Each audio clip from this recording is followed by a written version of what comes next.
manut karo Seta apa ora? Gelem apa ora kowe ngilangke rasa tresna karo adimu Mustika Sari? Kula saged ngicali rasa tresna kula dumateng Sari, ning icaling rasa tresna niki mangke bareng kalian ilange nyawa kula. Ngadeka. Ngadeka.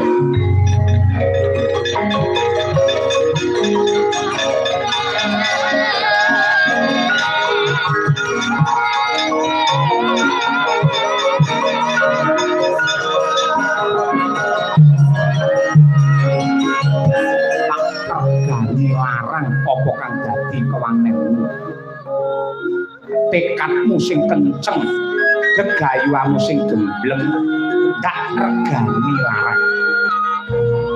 Nanging gandeng Seta diparingi Purbawasesa dening Rama Dewaji Matswapati supaya ngrampungi lelakonmu. Janji kowe ra minggat saka negara Wirata, ana cah desa sing glundung sirahe. Sinten sing kaki kandha? Aman kali.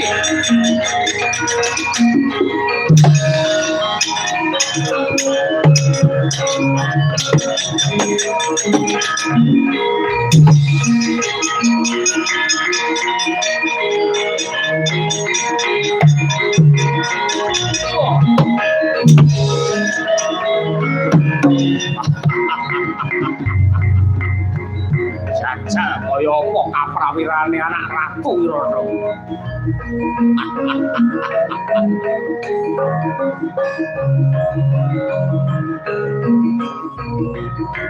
Ho!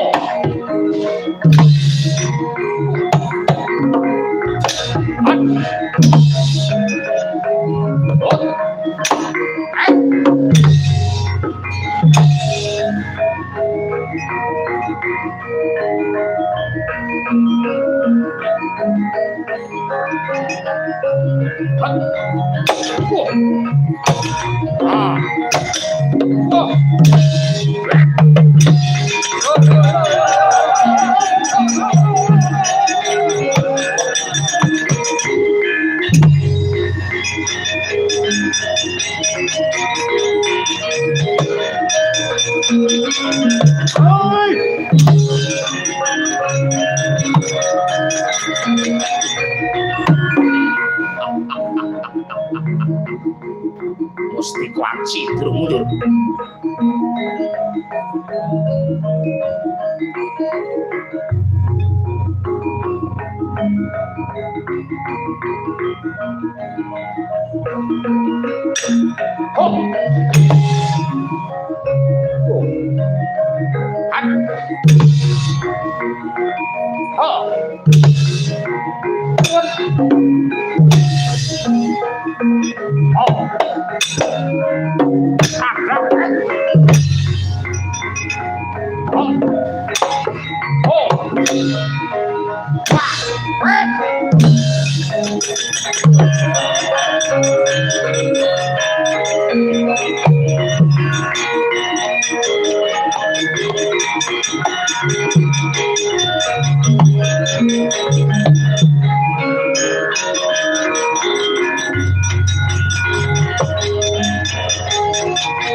Lamun katututan lamun prawira digdaya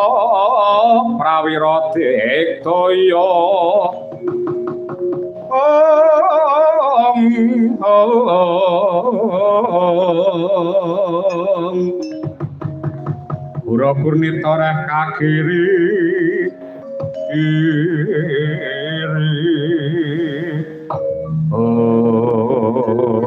ayo Mrata Jaya Mrata kirbuten aku. Ngendel-ngendelke bocah desa kemplinthi liwat ukur. Ora nganti sakemperangan wis tak idak jabak rambutmu. Rasakan anak rambangun miturut karo wong gerang tengkane kaya ngono kuwi diajar karo Raden Putih Modar kuwi. Seta lha nggih Seta Putih. Saiki sambata kowe budian njaluk tulung karo sapa? Pakmu kok jaluk tulung ra